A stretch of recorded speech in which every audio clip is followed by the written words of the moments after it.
we'll get started. My name is Vanetta James. I am the program director, chairman for the Historical Society. Miss Betty Summers is our president. She's had surgery on her eyes, so she's not going to be able to officiate this afternoon. Jerry Bybee is our vice president. He's working. He's not able to be here this afternoon. Betty McKinnon is our treasurer. She's with Bob. They're in Clarksville with a medical issue today. And Nana's the secretary. She's too busy, so I'm it. Nana's got her own job to do. We're going to start today with the pledge, and Sid McMillan's going to lead us. Up front to the left. I pledge allegiance to the flag of the United States of America and to the republic for which it stands, one nation, under God, indivisible, with liberty and justice for all. Thank you, Sid. Okay, minutes. If everyone should have gotten their minutes in the mail. If you didn't, see Miss Nina. I have an error of Bob McKinnon said he got $5 a week rather than $1. Okay. He worked for Clarence and he was the clerk. And I have not an error, but an addition. Nana said in the minutes about how word spread in Houston County about the change of venue of the picnic, and that's true, it does spread quickly, but I want to thank Melissa Barker especially because she did a lot of phone calling to make sure that all of our regulars knew that we were changing the location of the picnic. The sign-in sheet, you're not signing up for anything.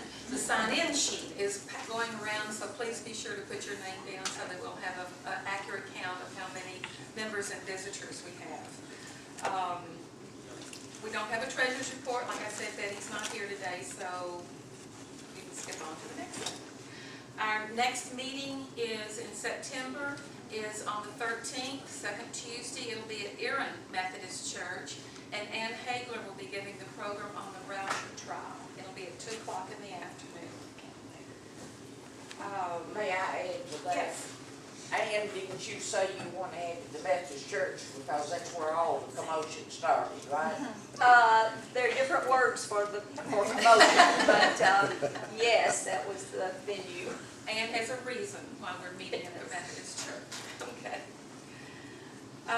Facebook. Jerry's not here, but I'll let you know. We now have 1,507 followers on Facebook, and that's a lot of credit goes to Jerry for that. Melissa's not here. She didn't sneak in, did she, to do an archival report. But the archives are doing great, just great. We got the $5,000, they got the $5,000 grant from the Tennessee State Library and Archives, and Melissa's been able to spend that money on supplies for file folders and paper and other things that sponges for cleaning the records. So she's just doing a bang-up job.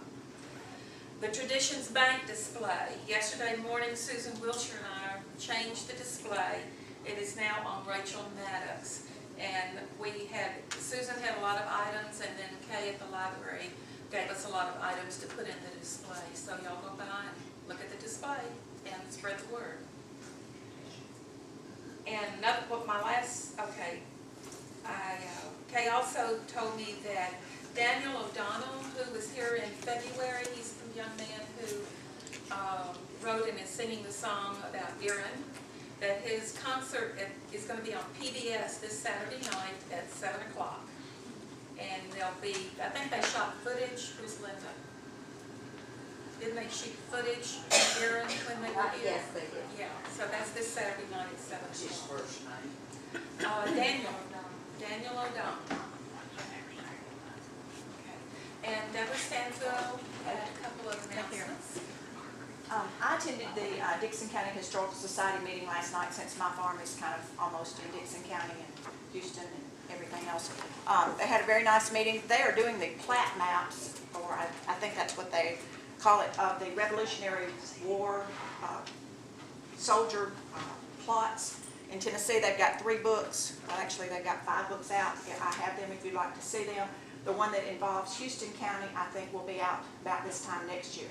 They started like with Smith County and went west. So it's very intense, and I think it was the first person that had the Revolutionary Land Grant, not the subsequent ones. According to them, they traded land grants like they traded pocket knives. Another thing that they mentioned was the Montgomery County Archives is having an open house Thursday, August the 11th. One reference I have says 3 to 6 and the other says 4 to 6. It says the archives is located close to the library at Clarksville, so I didn't know if any of you all might be interested. It might be a backdoor entrance into the Clarksville Library because of our proximity to Montgomery County. I thought it would be interesting for, I'm planning on attending, but I'm not sure. But just let you all know that I got that going on and that's available. And these books, if y'all want to look at them, I'd be glad to let you see them. I brought them in. They're heavy, but Okay, thank Yeah, I had to her. Yes. Okay, this fella, what's his name, Masters? yes. Okay, he was here last week, and we were at the library, we were going over, and that booklet in the beginning of Wells and Geis's Creek has got a lot of stuff, and I had some things that he didn't have. Anyway, the library, Friends of the Library just spent $299 for the 2 big books, and they are beautiful, and the 3 supplements. I got those. Oh, you got them? I've got those. I got them last night. I asked him if he had all of those, and he said yes, and I felt like I had hit the jackpot last night. Where did you see him last night? Dixon County Historical Society meeting. Oh, They were attending, the Purrier Man and the Masters Man both were there. The Well- artwork in here is unbelievable.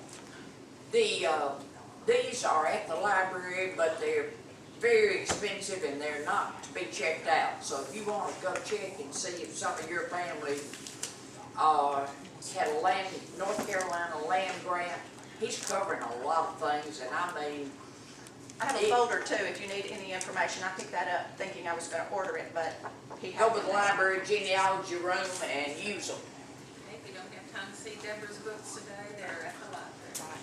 Does anyone else have any announcements they'd like to make? I thought that was David Wright's work. Yeah, and it tells about him in the back. Got a pile of Go down my list, make sure There's a picture of a powder horn in there somewhere. Okay, I covered everything I had a note on. Okay, we are very fortunate today to be meeting in this historical church, and I do want to thank Linda and Raji for coordinating this. And I'm not sure who to turn this program over to Derek, I'll do it, guess? yeah, I guess. So I'll turn it over. Unless Linda wants to do Derek it. is actually the one that's coordinating. Okay, Derek, Okay. give Unless me Linda for wants to do it. coordinating this.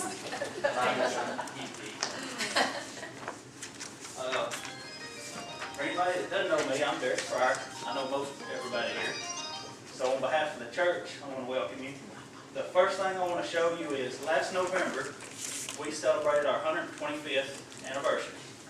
And myself and Tanya and the youth of the church, we kind of made a little video. It's actually 30 minutes long, but I just want you to see the first 10 minutes that really talks about the history part.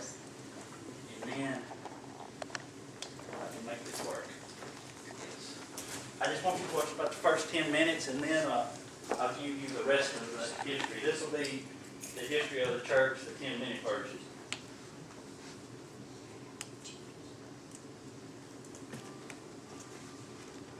Houston County was established by an act of the legislature of Tennessee, January 21st, 1871. It was established from a portion of Stewart, Humphreys, and Dixon counties. There was much interest in the selection of the county seat for this newly established county. 4 of the tracts of land considered were Hollister's Field, Mount Erin, McMillan's Farm, Arlington, Bateman Farm, and West Farm. At the election, the McMillan Farm received the most votes, and the county seat was located at Arlington. The first court met April 3, 1871 in the Union Church at Erin Station. On October 1871, the court ordered a frame house erected at the county seat at Arlington, the cost not to exceed $1,500. Magistrates appointed J.J. Pollard, H.H. Buquo, and J.L. McMillan as a commission to draw up the plans and specifications for the courthouse as well as advertised. The contract was awarded to G.W. Buquo for the sum of $1,440. Lot number 26 on the public square was purchased upon which to erect the courthouse. This is the lot, this is that building, and the courthouse was completed and accepted in the spring of 1872. The first court convened in this building May 6, 1872. There were disadvantages to this location, the most important being the steep grade of the land. The trains could not stop here, making it very inconvenient for passengers trying to get to the county seat. On August 1, 1878, the decision was made to move the court from Arlington to Erin. The records were moved November 1, 1878. The courthouse at Arlington, this building, was used for a while as a school and a church, but was finally abandoned. In September of 1885, the commissioners decided to sell this property in Arlington. Lot number 10, which was formerly the courthouse, Arlington Cumberland Presbyterian Church. Lot number 10, as laid off by commissioners September 7, 1885. Beginning at the intersection of Church and Hill Streets, running east with Hill Street, 150 feet to G.H. Miller's line, thence south 100 feet to the corner of number 11, thence west 150 feet to Church Street, thence north 100 feet to the beginning. The building was bought by the Arlington Cumberland Presbyterian Church. On November 22, 1885, 21 members from the Erin CP congregation, 2 from Campground congregation, and 11 on Confession of Faith became the charter members of the new congregation known as the Arlington Cumberland Presbyterian Church. 5 elders were elected and ordained, and 9 of the 11 members that came on Confession of Faith were baptized. The 5 elders ordained at this time were J.H. Pulley, G.F. Combs, W.T. McMillan, B.A. Roby, and Henry Shimwell. In the summer, the congregation decided to acquire a bell. On motion, a resolution of thanks was adopted, to wit, resolved that this church tender Brother Joe M. Harris their thanks and high appreciation for his kindness in raising monies and purchasing a bell for this church. This old bell still rings today. Arlington, like many others, often dealt with hard times. Finding ways to raise money wasn't always easy, but God in His wisdom and kindness always provided. April 14, 1913, on motion, a committee of 5 was appointed to visit the homes of Arlington and collect chickens for the church, which were to be sold, and proceeds to be used for the repairs of the church. Repairs weren't the only thing the church raised money for. Often visiting pastors holding revivals were paid with special collections from the community. When it came to collecting, the task often fell to a pair of twins, Lola and Laura. An example of this can be found in Lola's notebook from October 1938, in which $19.71, along with, were collected for a visiting pastor holding the revival. In April of 1955, the session decided to brick the facade of the church. Brother Thomas would provide the labor, and the church would provide the materials. In February 1972, a discussion was had to add to the church building approximately 500 square feet, which included 2 restrooms. That same June, a contract was signed and approved with Tommy Nichols for the addition. December 17, 1972, the session on motion agreed to make some changes and additions in the plans of the new addition to be made to the church building. They agreed to partition a small kitchen at the end of the fellowship hall, the kitchen to have cabinets and water heater as requested by the CPW. December 20th, 1984, a new addition to the church had just been completed. Fellowship hall, Sunday school rooms, pastor study. Dean accepted the building, making the final payment to Mr. Kerry Powell, the contractor. In June 2006, a portion of the sanctuary ceiling fell. For the next 9 months, worship services would be held in the fellowship hall. The congregation met and decided to replace the ceiling with wood, and to also add new lights, paint, flooring, and sound system. Jonathan Mitchell would remove and replace the old ceilings, part of which was original to the old courthouse. For the next few weeks, the congregation met at night to stain each individual board.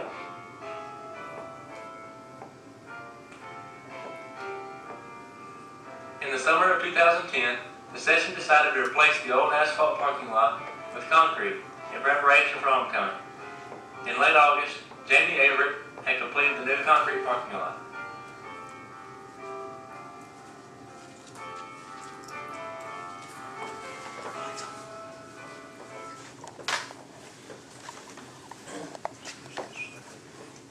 ready to rehash a lot of that in more detail, but that's just, we played that, I guess we played it that day, that Sunday. Where's Will? Come make this thing here work, please.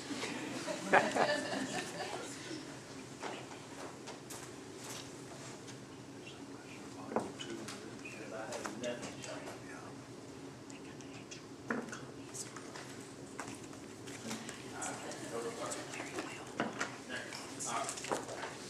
So let's start back at the beginning real quick. First thing I want to talk about is this plot.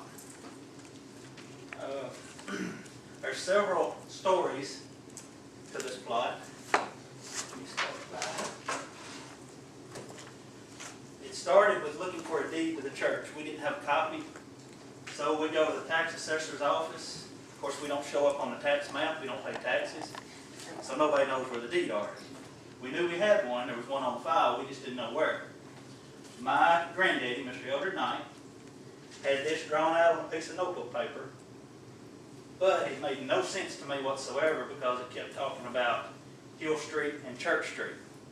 Well, to me, Hill Street's in town. I know where Hill Street's at. So I didn't think anything about it. Going through my great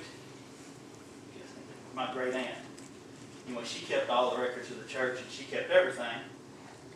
In the bottom of a box, in a book, in a manila envelope, we found this.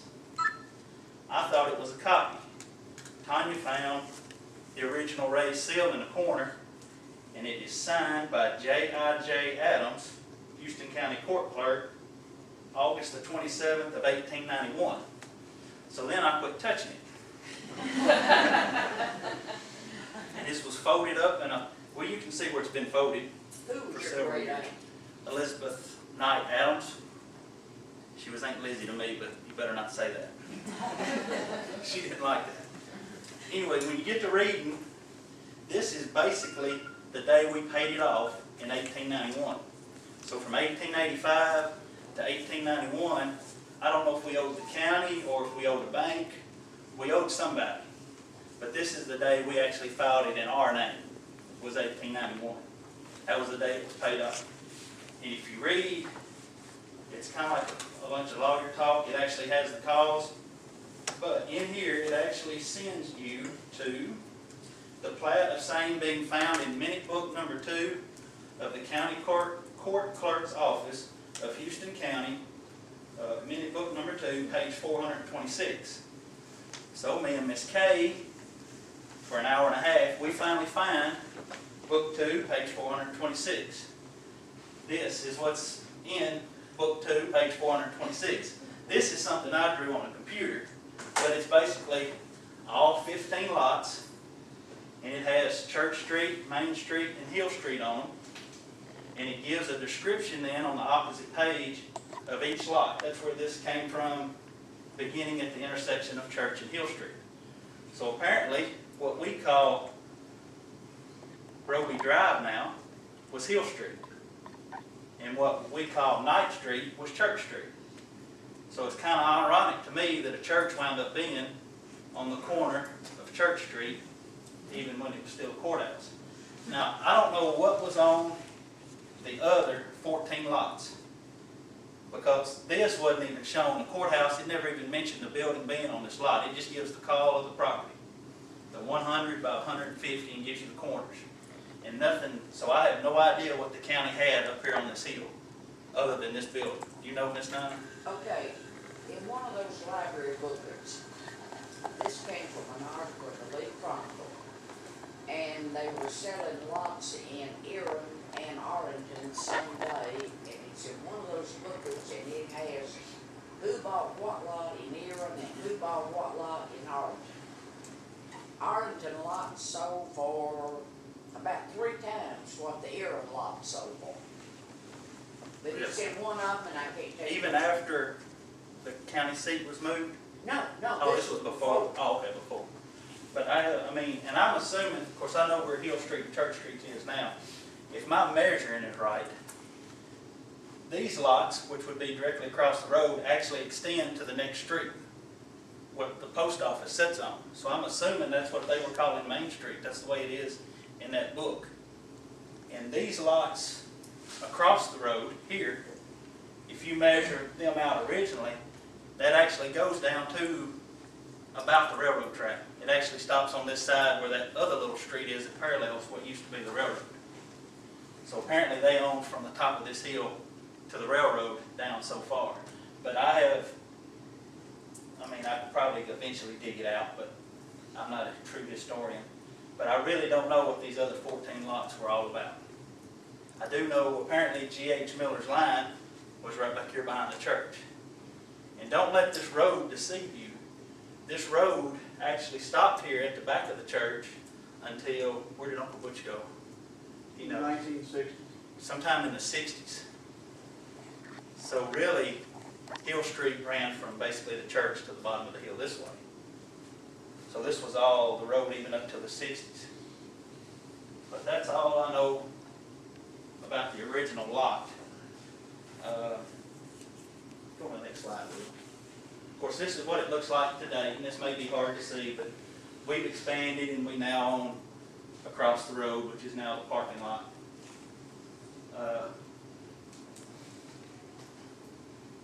Of course, it also said in the video, previous to the organization of the church, Sunday school was held here for a long time. We have an original copy of the Sunday school record from July the 1st, 1877.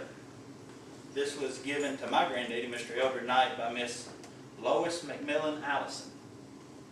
I don't know her, but maybe somebody else in here does. Yeah. But, okay, somebody said yes. Just so you know, apparently the Knights and the McMillans and the McElroys and the Robies, apparently we're all hoarders because we have all the records. We have the original minutes in the original minute book from November the 22nd, 1885. And we have all the minutes from then till now. In fact, I'll show you some of them and look when we go in there. Go to the next slide. Of course, that's just a scanned copy of them. But as it said, on November the 22nd, 1885, was the organization of what we know now as Arlington Cumberland Presbyterian Church. The meeting was moderated by the Reverend A.J. Allison. You also heard it said there were 21 members that transferred from the Erin congregation down at the Erin Church. So I'm going to give you those names now, see if you know any of these. And they used a lot of initials back in the day, I guess, because nothing has full names. S.E. McMillan, N.C. McMillan, Betty McMillan, John Shimwell, J.E. Shimwell, T.V. Shimwell, Lucy Shimwell. I have noticed if they were a child, they went ahead and used their name. J.K. Bone, Barney Wallace, R.E. Connell, A.B. Connell, J.H. Pulley, W.H. Terrell, M.E. Terrell, G.F. Connell, Alice Connell, B.A. Roby, S.M. Slaughter, W.T. McMillan, L.S. McMillan, and E.A. Nichols. So those were the ones that actually transferred their membership from the Erin Church to Arlington when he started.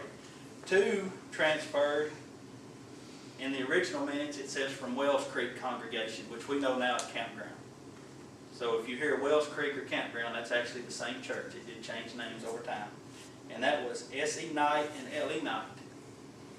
And then these names joined the church that day on profession of faith. M.B. Slaughter, G.W. Knight, William Henry Nichols, W.V. Pulley, Russ Buchanan, Sally A. Miller, Georgia Florence Connell, G.W. Slaughter, William Henry Shimwell, M.J. Pulley, and E.C. Roby. So those are the original, I think I called them 33. Those are the original 33 or 34 members of this church. And I'll give anybody that wants a copy of all these names, just anytime, just let me know. Go to the next slide, Will. This is kind of rehash, but if you remember the video talking about the bell, they got a bell in 1886. I don't know if it was new, used. All it says in the minutes is they thank Mr. Joe M. Harris for getting the bell and putting it up. Joe M. Harris. Mm-hmm. If you want to hear it ring, we'll ring it, because we still ring it every Sunday. It's the same bell. So if it was an old bell to begin with, it's a really old bell now. But we do. We still, Mr. Bateman back there in the back, if he pulled the rope hard enough, we still ring it every Sunday before church.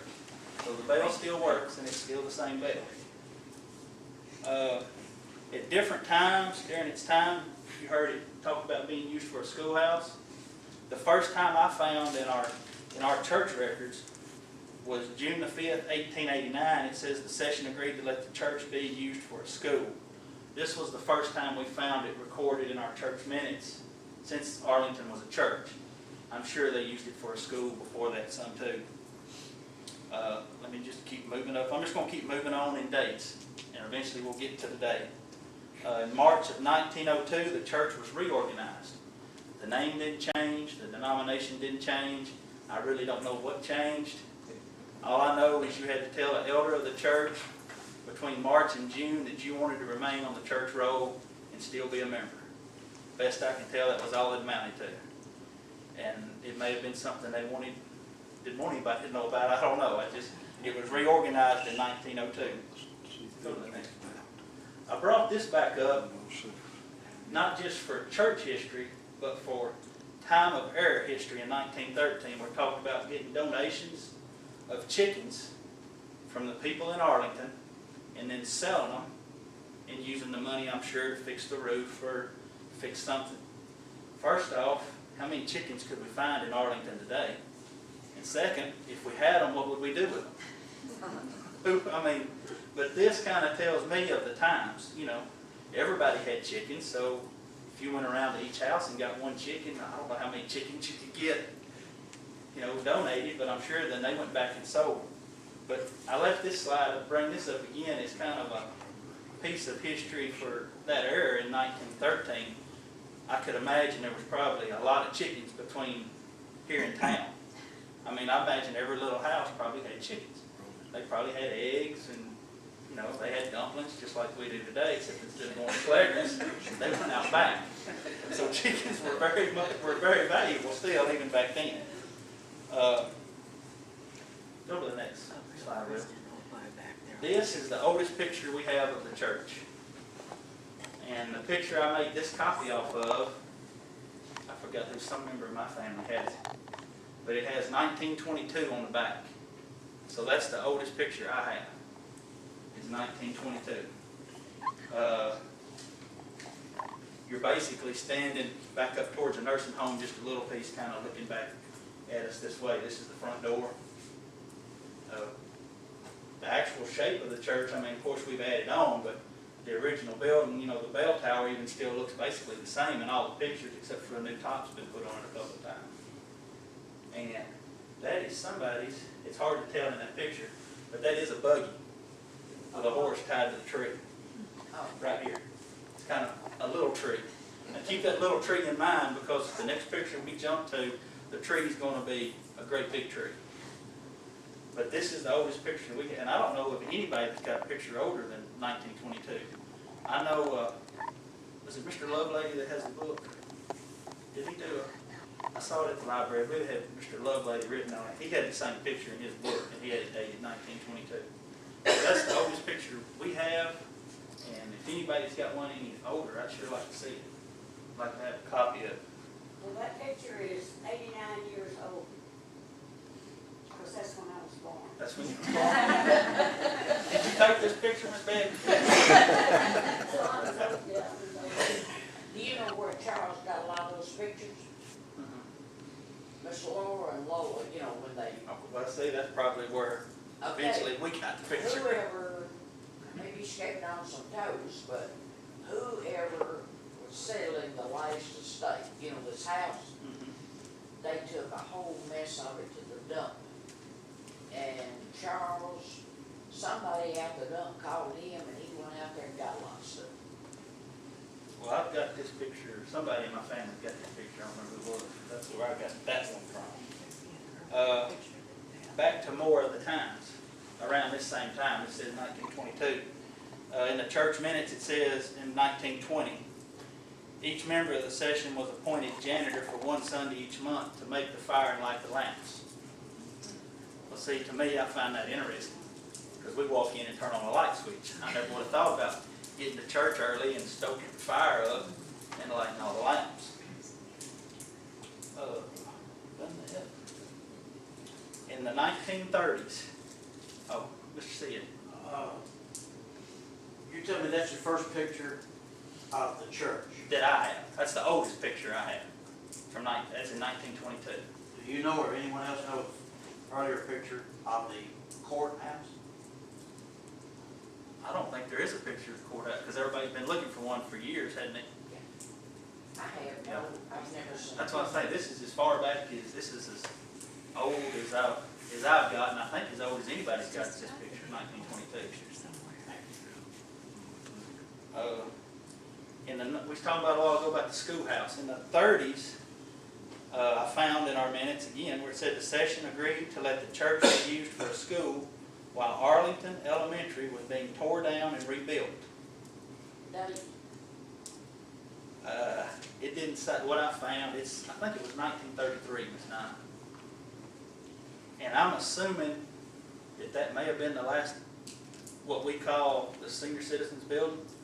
It's still standing. I guess the original part of that would have probably been built in the 30s.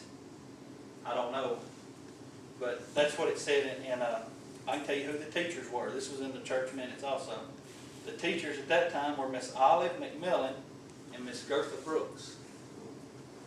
Does that ring a bell? Does that ring a bell to you, Miss Betty? Miss Olive McMillan and Miss Gertha Brooks? Both of them. I forgot to tell you too that I was born in Arlington. When I was telling you.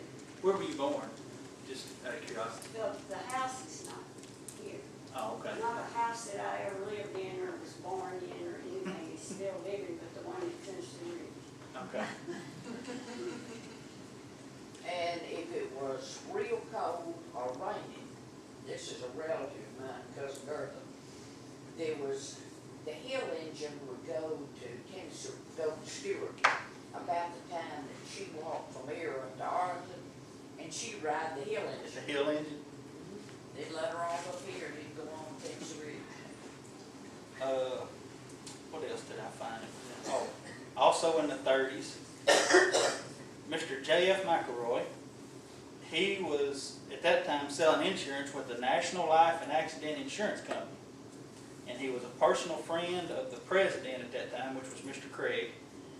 And when Mr. McElroy took the Sunday school class on a picnic to Nashville, the quartet, and it didn't say what quartet, it just said the quartet, and the children were allowed 15 minutes to sing on WSM radio. Well, in the 30s, somebody singing on the radio would be like us being on CNN now. I mean, that was all they had was the radio. So you could imagine, you know, we would think today it would be a big deal if a church group, you know, got on CMT or something like that and sang. Well, that was probably the same kind of deal back to them back in the 30s to be on WSM radio. Swap slides with me, Will, one more time. This is kind of rehashing, again, talking about donations and such as that. The video kind of skipped when he was talking about Miss Lola and Laura. I've got, here it is. I drove this out. When he was talking about her collection book from 37 and 38, this is it. This was in a box, stuck in a book like everything else. And that's where a lot of that came from. But, let's see, let me find the page we used in the video. It said it raised $19 and something, and then it skipped. The other part of that was 60 cans of fruit. So apparently we were paying a pastor to hold a revival for $19, and he was going to have fruit for the next 6 months. That seemed to be the plan. But there's a lot of times in here where it's not just all collecting for a pastor, it was collecting for the light bill. And you can see, this was, here we go, like March the 13th, 1938. It has names on one side and it has donations on the other. And this 10, 5, and 25, I learned real quick when you add them up at the bottom, that is not dollars. That is cents. So that particular day or that particular round she made, she wound up with $5.70. It doesn't say exactly. Well, over here, I hadn't seen this one before. last of year from 1937, it says salary, I'm assuming that was the pastor's salary, $125.41. So he was working pretty cheap at that time. But that again is, I mean, I know it's a piece of church history, but it's also history of the time. Even in the 30s, people were, you know, fruit was as important as a dime as far as food goes.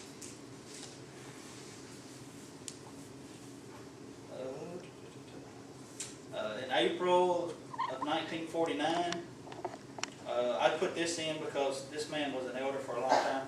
It says new pews were built and installed by a longtime elder, Mr. Carl White.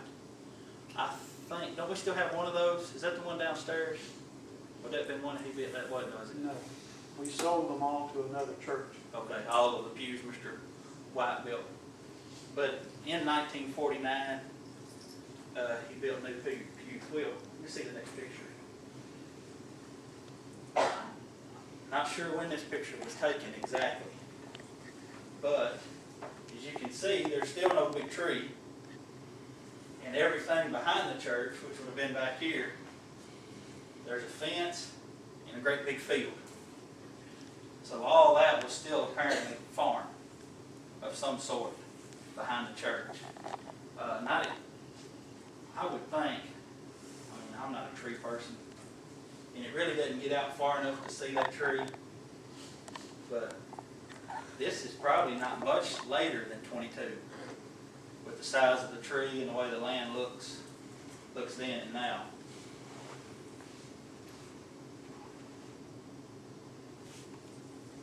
Oh, this is, me and Miss Nina talked about this earlier.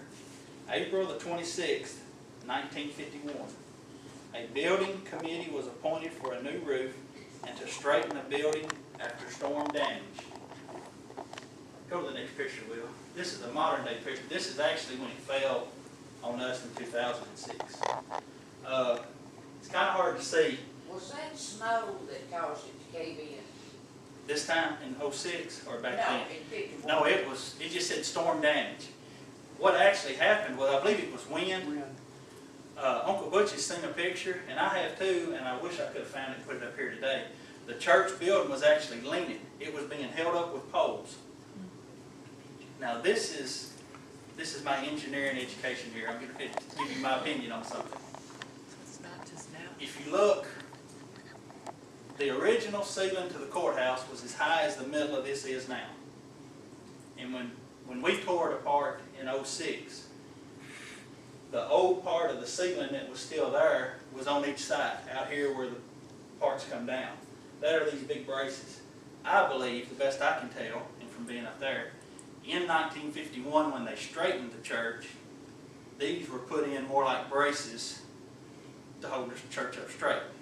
Now I don't know that for sure, but that's my guess. I believe every time before that, when you would have walked in this building, it would have been a flat ceiling all the way across.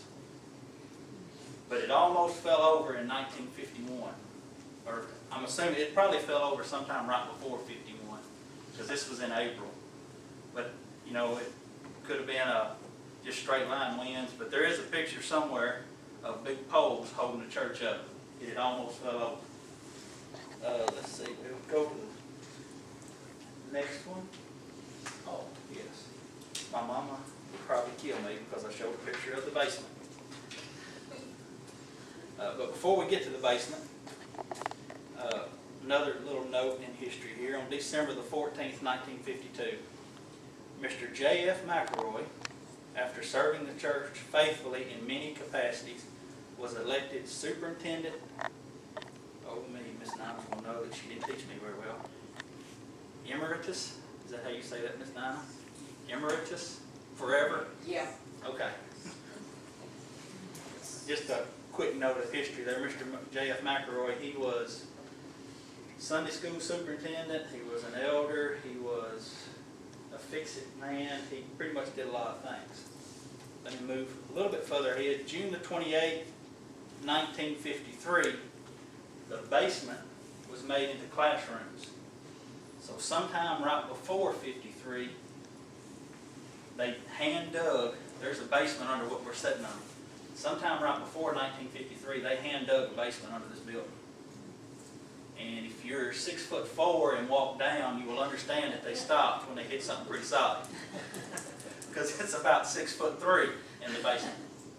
But now, what's in the basement is we use it for storage. But even I can remember, before we did all the additions, the basement being, it's kind of hard to say, but you're kind of looking, if you were standing at these steps, looking back towards me, where this pole is and this back wall, all of that was a wall, and that was pretty much, I guess they had a few parties down there, a pastor's study, his office, and then everything on this side, all the way back, was just classroom. You went from one classroom to the next classroom to the next classroom. But sometime right around early part of 53, they actually, 50 to 53, they dug a basement. And then in June of 53, they actually went down there and made it into the classroom. But I would hate to know I'd have to hand dig a basement under a building. And it pretty much runs the length of this whole room. So you can imagine digging something out as long as this room we're in, as wide as this room we're in, and a little over 6 foot tall by hand with a shovel. And pretty much hauling it out by hand. What they do about the rocks? They didn't back them? Well, they stopped when they got to the biggest one, I can tell you that now, because I'll hit my head if I go downstairs. How long did it take them to do that? I don't know. Do you know Uncle Butch? I had no idea. I don't either. I was still fairly young then. Yeah, Uncle Butch was still young then. There is a walkway from the back of the basement out the back of the church. It was done, I'm assuming they did it at the same time. I'm assuming it may have been dug pretty early as a way to carry the dirt out the back without having to come up through the building. Yes, So Miss Amy? where did the dirt go? It's not here. I don't know. It'd be several yards of dirt. I mean, A lot of dirt. just thinking, especially digging, I just hate to know I had to dig it with a shovel. Because, it was dug with a pick and a shovel. But back in the 50s, they were a whole lot tougher than I am now. Go to the next one real quick, Will.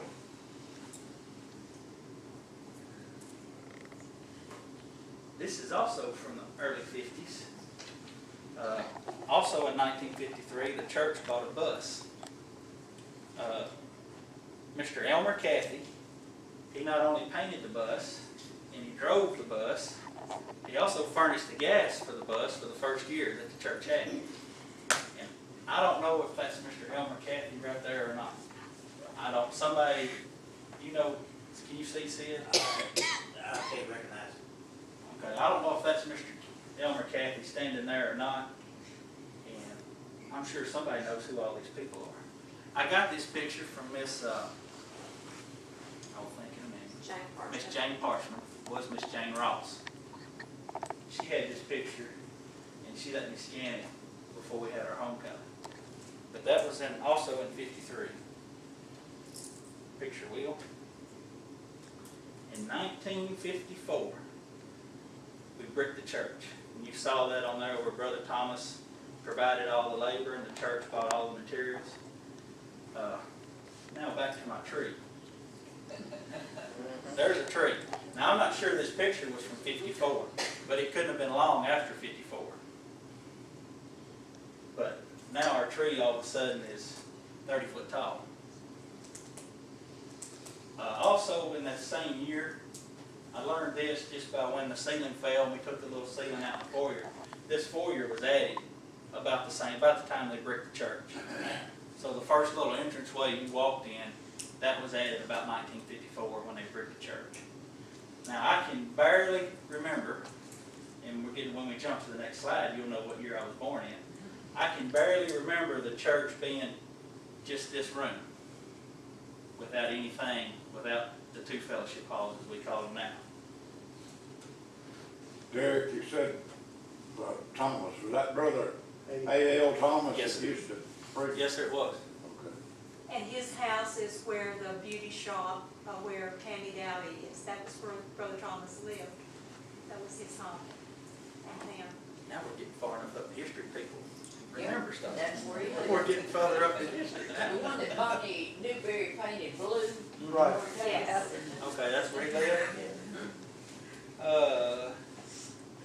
Now, he served several other churches at Oh, the yes. same time. Yeah, we're gonna talk about He that. would hire a taxi, when we had a taxi in there, to take him to Locust Grove. And he would preach at Locust Grove, and then he would preach here too. He preached at campground too. Preached at campground, and, he was at, what was that other place I saw? And he was in Springfield at some time or other, Mount Denson.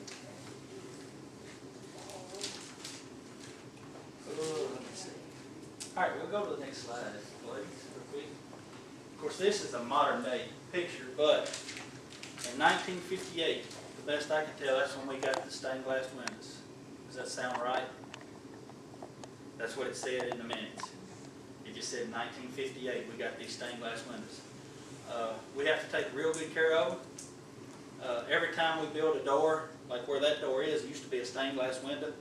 We kept them to replace them because I'm sure finding glass and they probably wasn't new when we got them. Yeah, They were new? they were cut. Okay, they were cut. So we have about one lower pane left I think we're actually out of the blue. But, you know, over the years since 1958, anytime one has been broken, we've used that one window back there to take it apart and replace it. What else happened? In 59, our good old bus left and they got a station wagon. And then they carried on that same service. I think it ran through like 63, I believe is when they quit running either a bus or a station wagon altogether. Oh, 1968, the session voted to buy a lot and build a manse. Church no longer owns that. Let me tell you where it was. It was up on the hill in Arlington.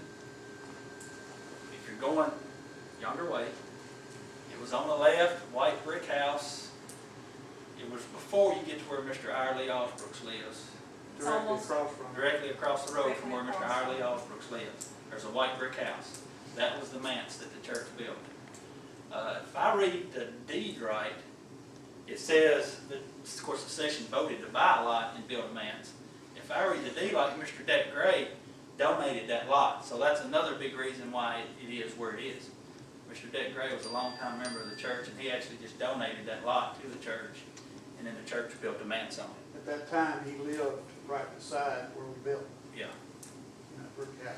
because I noticed, we do have a deed for that one in hand, and I noticed where it was just a transfer for $0.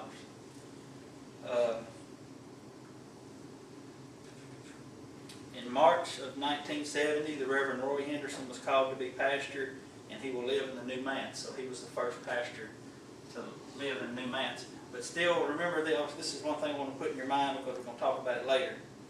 Even though he lived in the manse, he was still not a full-time minister even in 1970. I don't know if His name again. Roy Henderson. I don't know if he was still preaching at other churches too, or if he was just part-time here. Preached here and campground. Was he still at both at that time? Because we're going to talk about sharing pastors in just a little bit. Will, the next slide, please. This is the outside picture of the church. You heard about the video talking about it in 1972 when we added the first, I'm going to call it the first fellowship hall because that's what I've always called it all my life, which is what's directly on the other side of this wall, which you saw the ladies of the church came back and said, wait a minute, we want a kitchen. So they got a little kitchen that's just big enough for a counter, some cabinets, a sink, just a little water heater. It's still small, but we still use it anytime we want to feed anybody. But this is what it looked like then. The first big tree is now gone. We cut down the first big tree. This is actually a second big tree a little on further out. But this is mostly what I remember because this was in sometime in 72. So I'd have been 3 years old. Like I said, I can barely remember ever being in here without the fellowship hall. I knew this for a long time.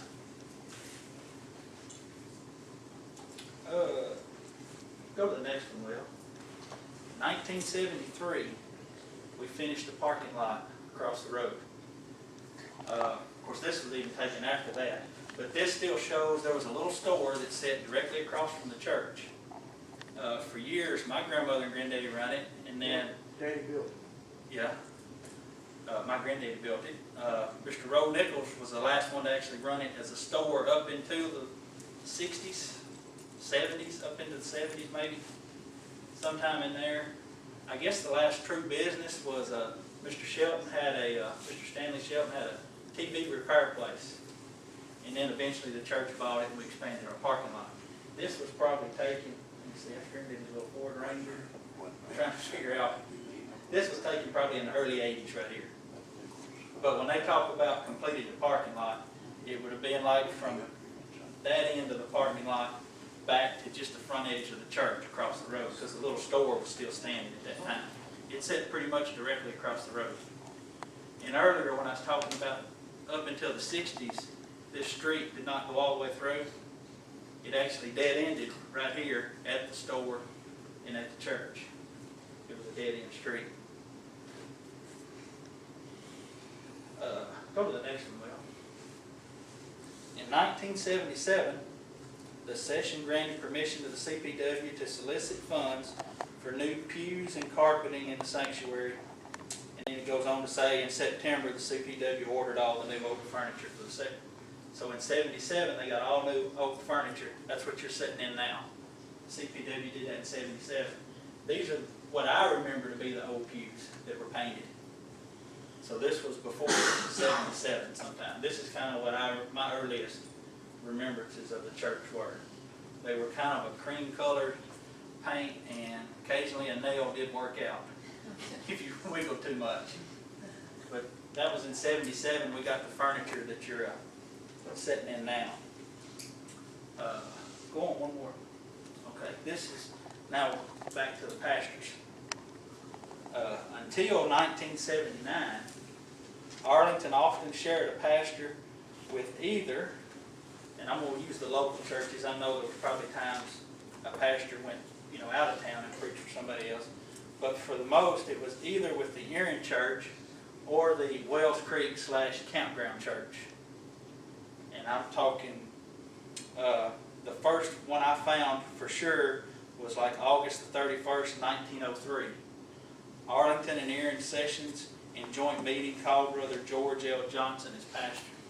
So, as far back as 1903, the Erin Church and Arlington Church were still sharing a pastor. And I don't know if it was early in the morning, late in the afternoon, or every other Sunday, or how that was worked out. I'm sure it was different at different times. Usually it was like every other Sunday. Because when I was little, I can remember we would have Sunday school every Sunday. And then we would actually have worship service with a preacher, like the first and the third, and maybe the fifth, or every other fifth, or something to that effect.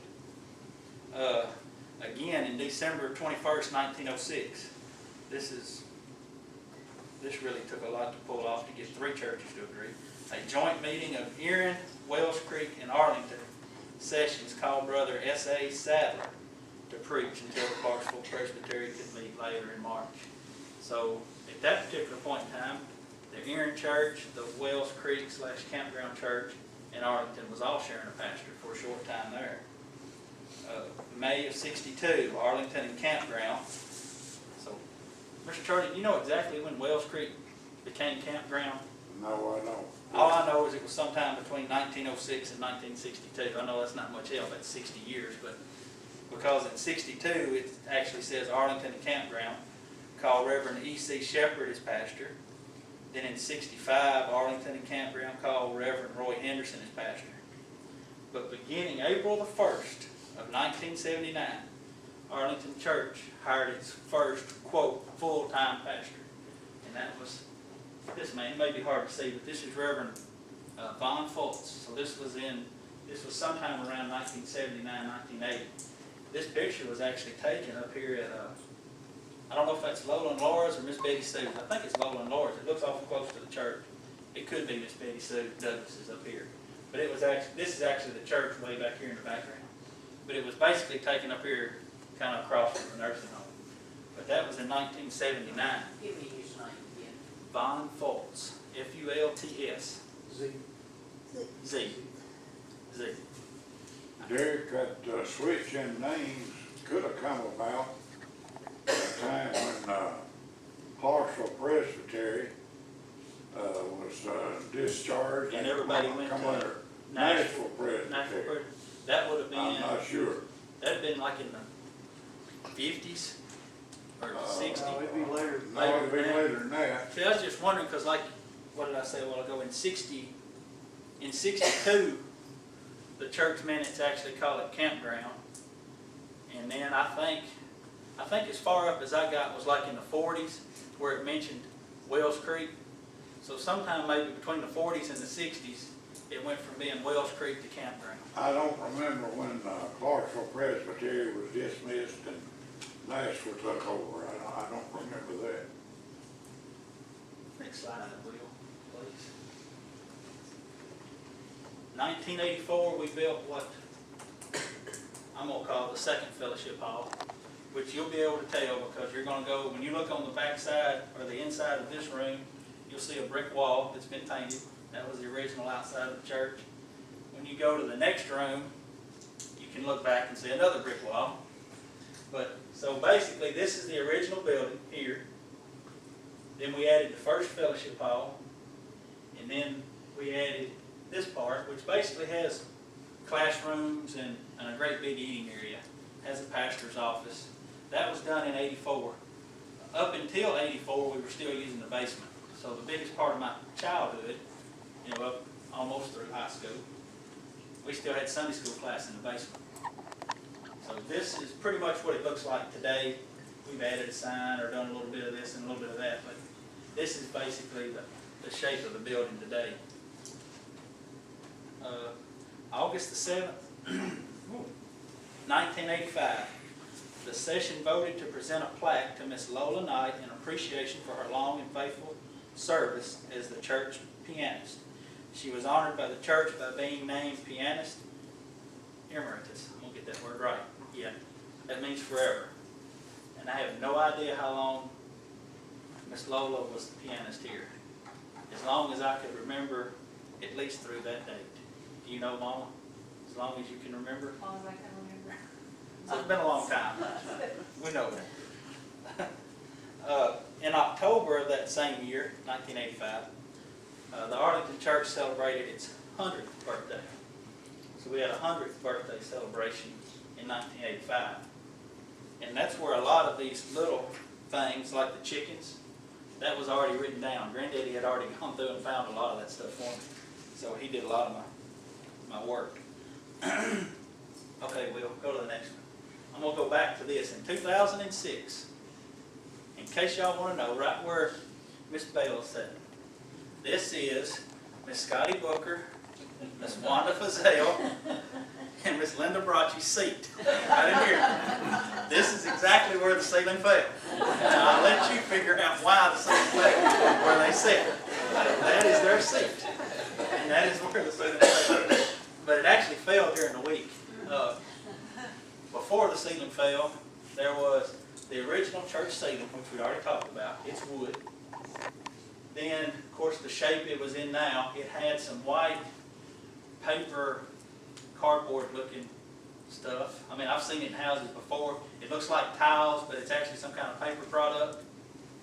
And then, I guess in the 80s, we put a little drop ceiling and kept the same shape of the church. But anyway, that failed. We had a storm. We had some roof leaking. It decided to fall. So what are we going to do? We ripped everything out.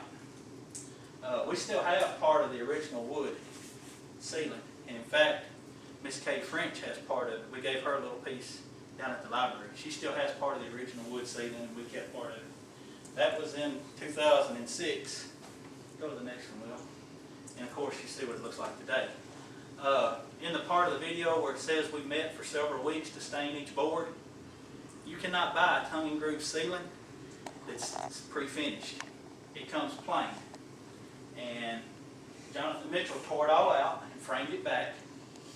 I went to Thomas Lumber Company in Waverly and we bought all of this. And at night we would start and stain all we could stack in here till it dried. We'd move it and do it again. It probably took about 3 weeks to stain all this, but it was actually stained on the ground before it was put up. That was in 06. Go to the next one, Will. Then, of course, most recently, on November the 14th, 2010, we just had, last November, we had our 125th anniversary celebration. Is there one more slide, Will? There it is. I think it's just a slide of, we had a pretty good crowd that day, apparently. They got to see the full version of the video, which after the part you saw, it was mostly just pictures that we had everybody from the church bring in and we scanned. It's just music and pictures. So, if you want to see yourself, when you were little and you were cute like I was, because I was in several of them, you might want to go back, but it's about 30 minutes long. And that pretty much brings us to where we are today.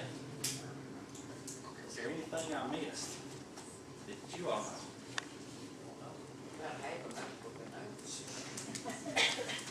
Oh, I got plenty more. Of course, if anybody's interested, if you want to see if you can find somebody you know, or you want to look up somebody, I'm going to lay this book in there so when you go and have refreshments. But if you'll start right here, this is starting in 1885. Has all the members of the church. Ain't Elizabeth, better say her name right. She would gone back through all the old minutes in the rolls, but I think it quits at 1986. But from 1885 to 1986, you can find anybody that was a member of the church. And where she knew, she tells you over here when they died, like when their name came off the roll, it was usually due to a death, or they transferred to Alabama, or they married so and so, and who that son is. So if anybody wants to, this will be laying in there. Something else I've got in there for you to look at, just please don't touch, is we have the original minute book from November the 22nd, 1885. It's not in good shape, but we still have it. And like I said before, apparently we don't throw anything away because we have all the minutes of every session meeting for 125 years. We have them here. So that's all I have. Does anybody have? Y'all probably know more about the history than I do. I'm not a historian. Y'all probably know more about the history than I do. I would like to know someday what those other 14 lots had on them. Questions about it? Oh, no. Can we hear the bell? Butch do it. Let Butch do it. Butch is the master. I'll let Butch pull it. just The only right. problem with this bell is this. It will flip. If you pull it too hard, it flips over. And once it flips over, you have to crawl up through that hole, through another trap door, and you have to physically manhandle that bell and turn it back over. So you don't want to really do that. You just have to be, he's got the touch. I've never heard one like that.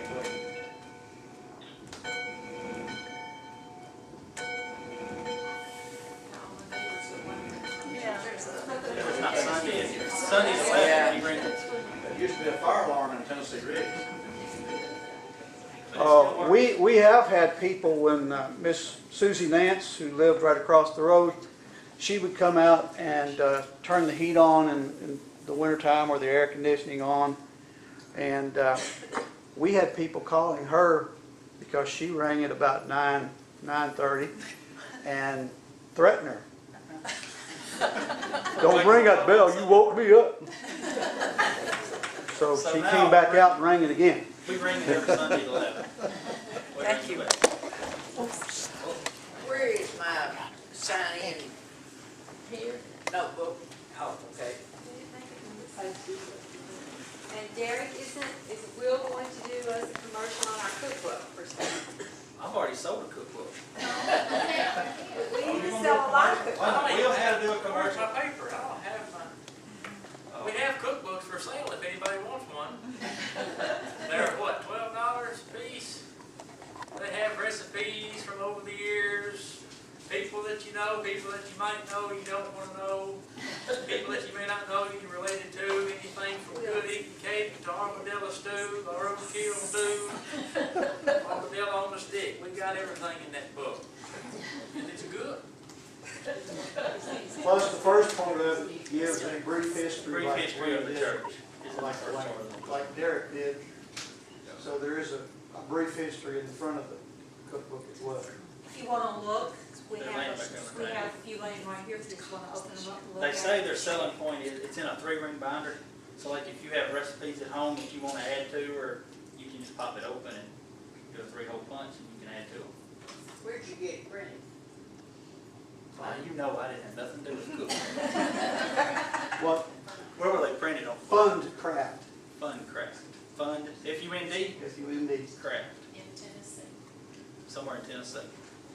Not far away. They did not ask me to help with the cookbooks. For some reason, I didn't get picked for that job. But he has recipes. I have a recipe in there, but they didn't ask me to do much with cooking. Is there anything else? Any other questions? Derek, you might mention, ever since they dug the basement, we always had water problems. Yes. I mean, we could go down there and we would have to actually bail the water out.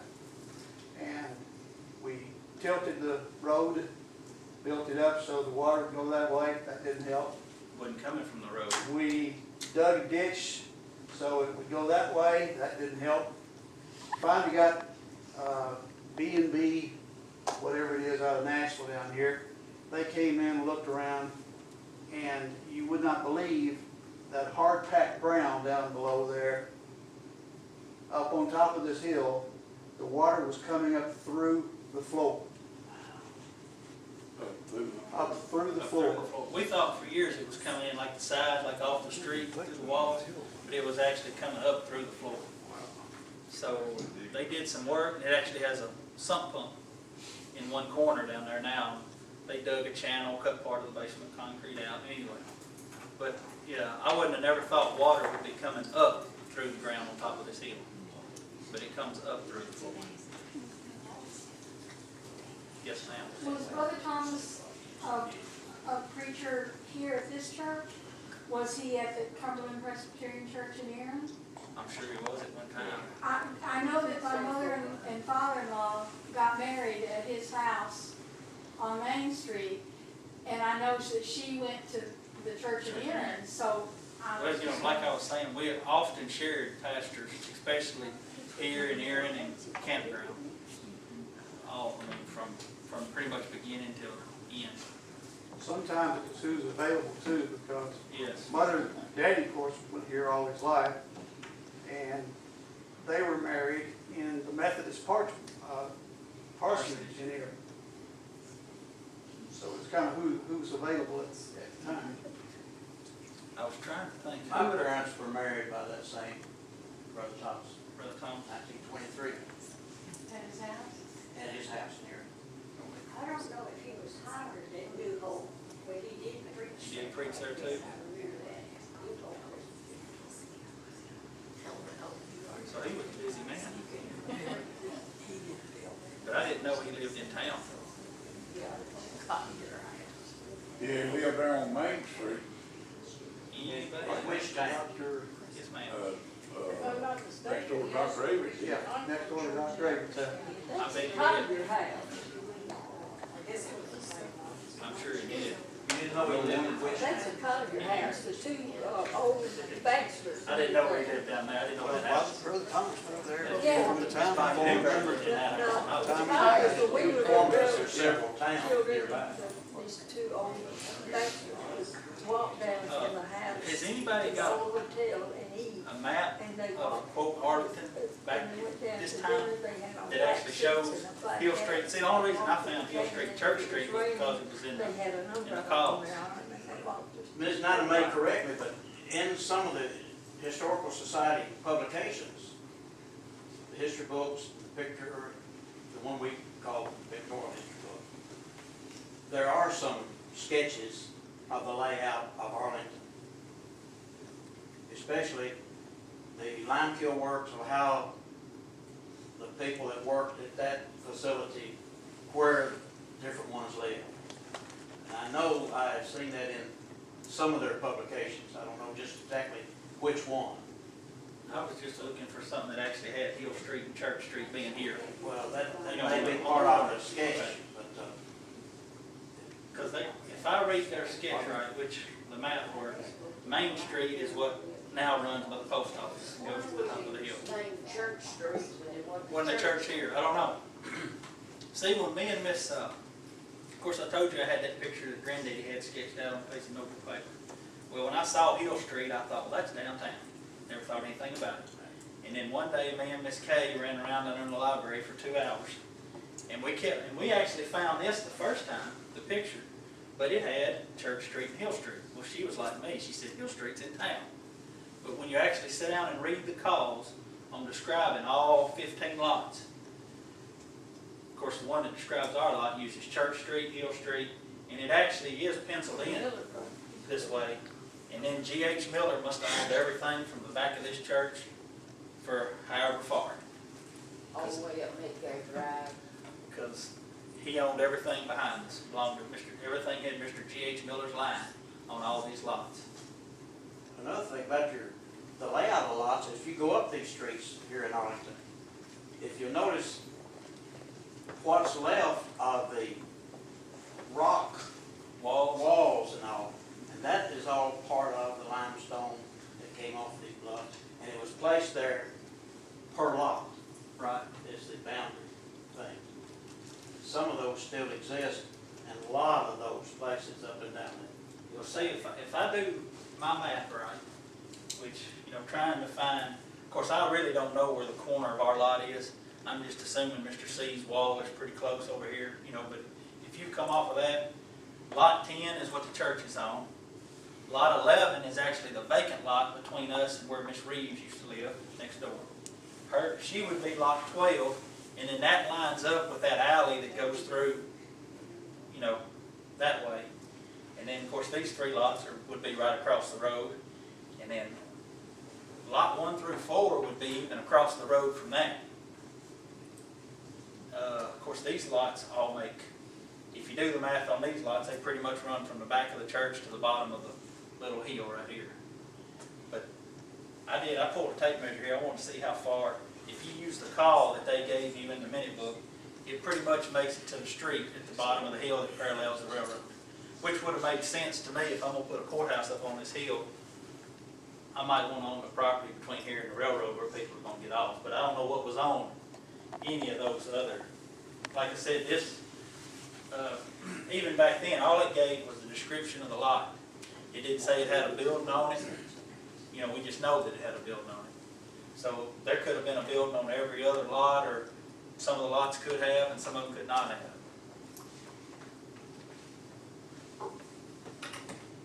I have a question I'd like to ask the Arlington people. My grandmother on my mother's side was a Holly before she married. Do you all know of any Hollies? Not Hollis, Holly. Hang on just a second, I can look. I know I didn't see it there. I don't remember seeing any, but that doesn't mean I didn't overlook it.